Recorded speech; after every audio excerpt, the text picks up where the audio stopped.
Hello, everyone. Welcome to our reflection on Genesis chapters 29 and 30. In chapter 28, we saw Jacob leaving his family to go towards the family of his uncle, Laban. And we can see it a little more, the journey again on this map. So he'd met with God in Bethel, and God had promised him that he would carry on the promises of Abraham and Isaac. And Jacob then makes his long way up northeast to Haran in Paddan-Aram as we begin chapter 29. And so chapter 29, the first 14 verses, is pretty positive. We can see some connections with Abraham sending his servant to go and find a wife for his son Isaac, who also went up to Paddan-Aram, also ended up at a well, and also ended up finding the wife that was going to be needed arrive at the well. He's not quite as theological, perhaps we could say, as the Abraham's servant was. Jacob is very practical. He begins a conversation. He meets with Rachel, we're told, and he explains that he's a relative of her father and a son of her aunt. And so Rachel then runs and tells her father Laban that Jacob is here, and Laban is delighted. Laban runs out to greet him, and they embrace. And instead of being in the situation that Abraham's servant was in, where he knew straight away that this was going to be that Rebecca was going to be the wife for Isaac. Jacob doesn't know this for certain. We're not told that anyway. Instead, he stays for a whole month. In that month, obviously, things start to develop. Jacob is noticing the beauty in Rachel. And so Jacob works for Laban, and Laban comes to Jacob and he says, well, look, you're doing all this work for me. You shouldn't be doing it for nothing. What would you like your wages to be? Well, of course, what is Jacob's feeling? Well, his feeling is that Rachel, is Laban's younger daughter. He finds her very beautiful, very attractive, and he says he'd like to marry her. And this seemed pretty agreeable initially to Laban. He says it's better to give her to you than some other man. Stay here with me. And so the agreement is that Jacob would work for 7 years before being given Rachel in marriage.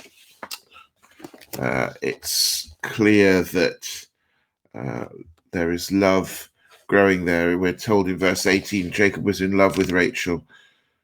And so he works for 7 years. After the 7 years, Jacob comes to Laban and says, look, I've done the work. I've done what we've agreed. Please give her to me now as my wife. I want to consummate a marriage. And so Laban agrees. He brings together everybody. They have a feast, a wedding, and then it starts to go kaput. Laban, who perhaps still had some kind of grudge with his sister being taken away by Abraham's servant.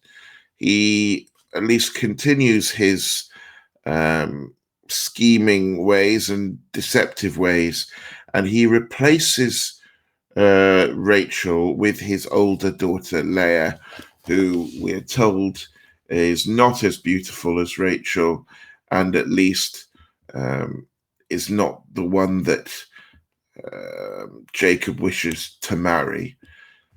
Again, we can almost see as well in a bit of a comeuppance for Jacob the deceiver, who had deceived his father and his brother, is now the victim of deception, probably because of the clothes that the wives wore during a wedding service or whatever. Jacob cannot see that the woman who he has now married is not in fact Rachel, but it's Leah. It's only after they have consummated the marriage the following morning, as he wakes up, that Jacob realizes what Laban has done. Laban's deception was successful.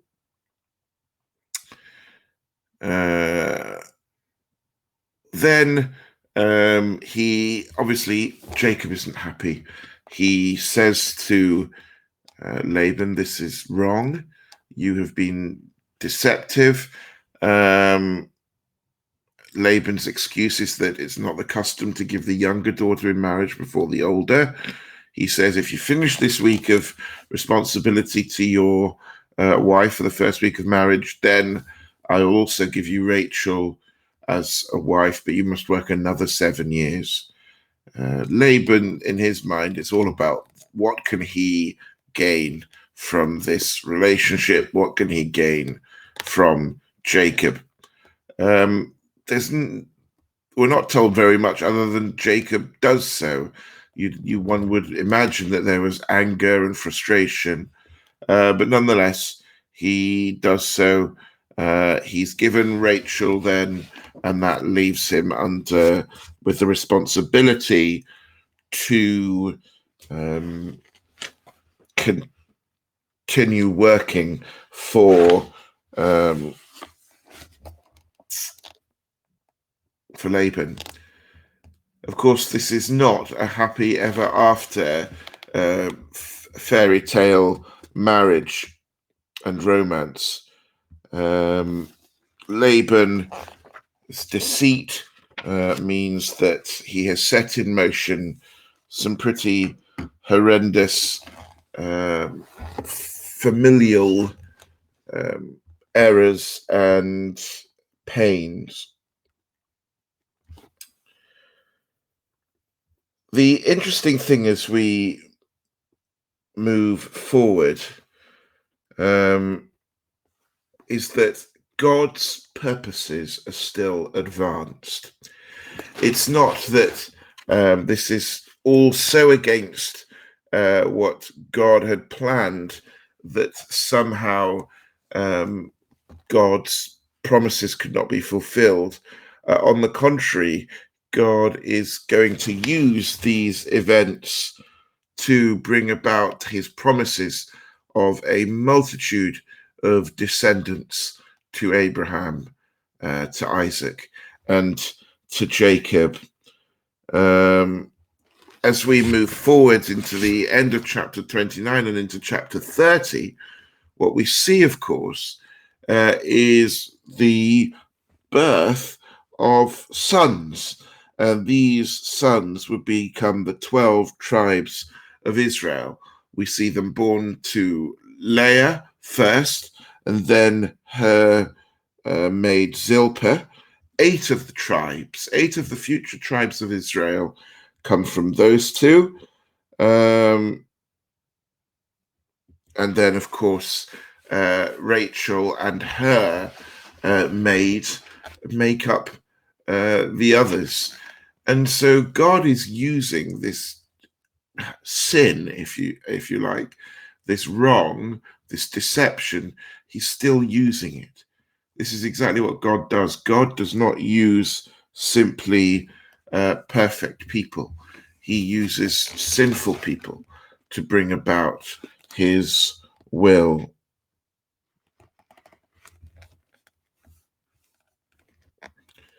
I'm just reading a sentence here from the very, very good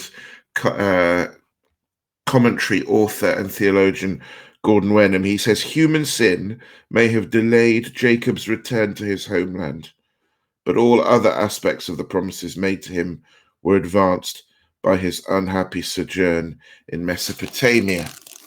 And of course, that's because as soon as the children are born, Jacob asks Laban to allow him to leave the land and go back to his homeland, to the land of Canaan, which he recognizes as the land that God has promised him.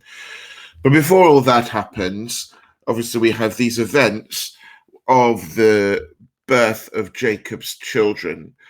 Firstly, we see Leah having children. So even though she's the unloved wife, even though Jacob does not love her like he does Rachel, it is still through her that God chooses to give Jacob and her the first four sons. Firstly, we have Reuben, then Simeon, and then Levi. All of them, Leah seems to be thinking, oh, well, surely this will mean that that my husband will love me by the fact that I'm giving him sons. Then the fourth one is Judah, and this is really significant. She says concerning the birth of Judah, surely this time I will praise the Lord. So she called him name Judah. Now, this could be for various reasons. She may realize now at last that this love for her that she so craves from her husband is not going to happen. And so in the end, she focuses on God. She praises God, and their fourth son together is Judah. Of course, the significance of this as well is that one of the names for Jesus is the Lion of Judah.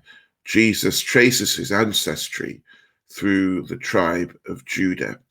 And so it's interesting and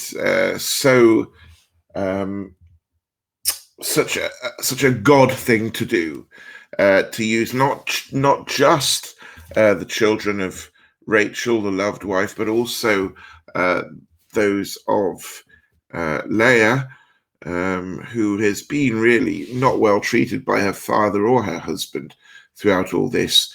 He uses her to bring about the future promise of a Messiah.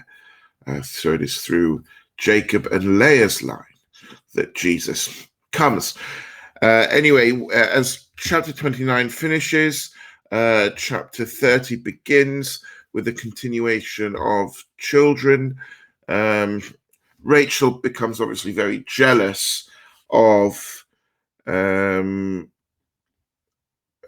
her sister Leah because she's not able to have children like Leah is. So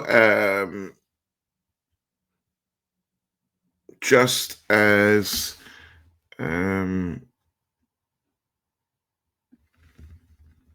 Leah has had children, so Rachel gets extremely upset and she tells Jacob to sleep with her servant.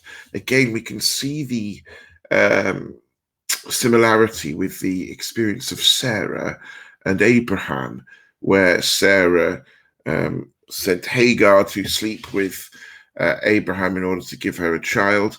Rachel's desperate for a child.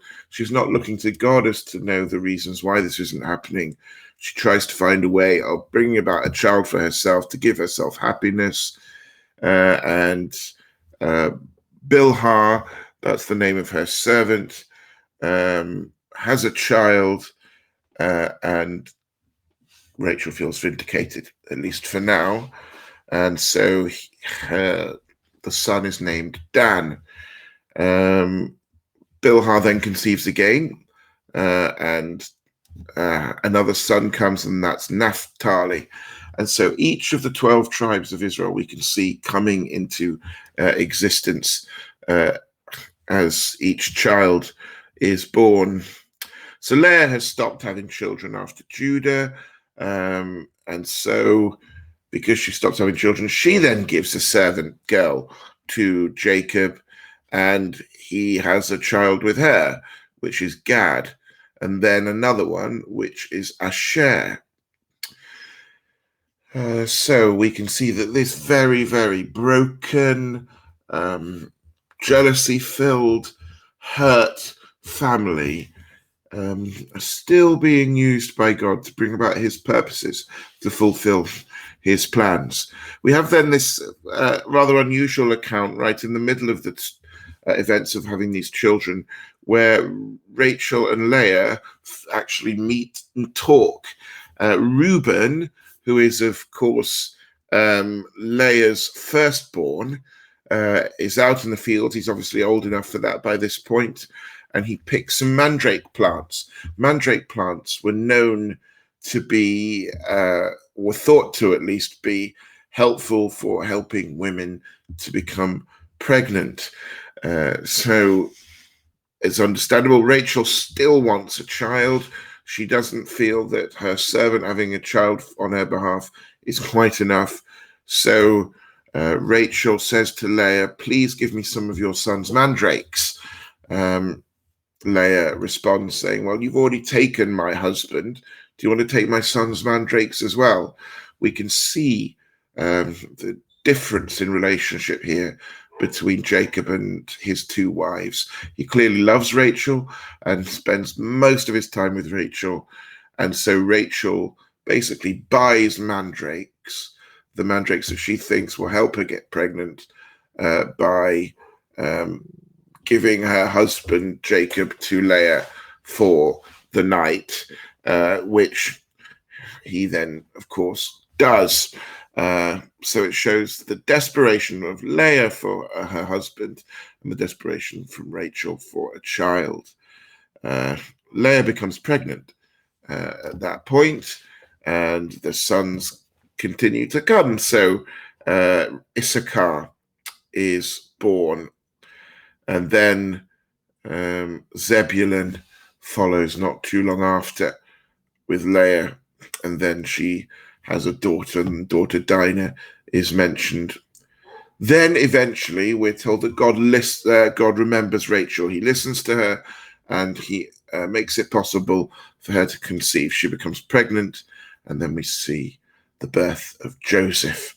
And Joseph will, of course, be the next major big character in God's plans for the people that are now becoming known as Israel, that the promises of to Abraham, Isaac, and to Jacob are being fulfilled. What they still don't seem to be seeing is that God is working, and God is working despite the pain, despite the sin that has caused them to be in this position. God's plans are still there. Lastly, then, in the second half of chapter 30, we have these events where, because now that Rachel has had a son, Jacob has this need and feeling that he wants to go home, that he's remembered God's promises to make his descendants as numerous as the stars, and that the land would be given to him. So he feels that now's the time to go back to the land. Laban doesn't want him to go for obvious reasons. Laban has become very successful thanks to God's blessing of Jacob. And because of the blessing to Jacob, naturally Laban has been blessed by the work that Jacob has been doing. So he doesn't really want to let him go. He says, name your wages, I will pay them. These are all plans of Laban to somehow keep Jacob there. He doesn't owe him anything. He's done the 14 years of work for his 2 wives as he has agreed. There isn't really anything owed. Jacob says, if you'd like me to stay a bit longer, I will. But for that, I want some sheep and goats. He makes what in Laban's eyes is quite a fair deal. He basically says that I'll take the flocks that are speckled, that are spotted, that are imperfect, and you keep the ones that are perfectly one-colored, that are worth far much more money. Laban agrees, but then, perhaps under the cover of darkness, certainly behind Jacob's back, before Jacob is able to go and get these flocks from amongst Laban's flocks, Laban gives the care of these spotted and striped sheep and goats to his sons and tells them to go away. So in other words, that would then leave Jacob with none of the sheep and goats that he had said he wanted. So this forces Jacob to stay. Even if Laban had allowed him to take these, Laban would have still thought that these goats and sheep would have been the imperfect ones and would have been worth no money to him anyway.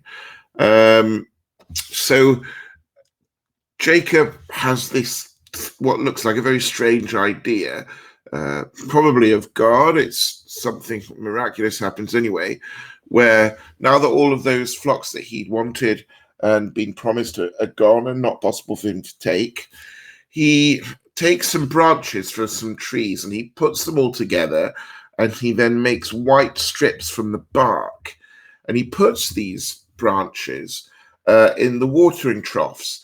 Now, for some reason, this causes the flocks in heat to mate, and what this means is that the goats and the lambs that are born are spotted and striped, which means that they can be the ones that Jacob had agreed with Laban that he could have.